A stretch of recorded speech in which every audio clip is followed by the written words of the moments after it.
ГСП онлайн. Городские новости сейчас.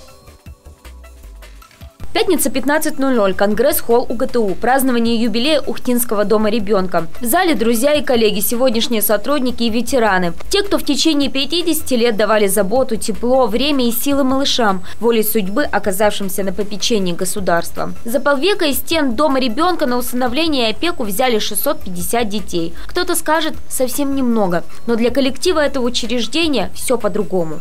Конечно, мы стремимся к тому, чтобы наши малыши ни в чем не нуждались, росли в условиях, приближенных к домашним, так скажем, в полноценной развивающей среде.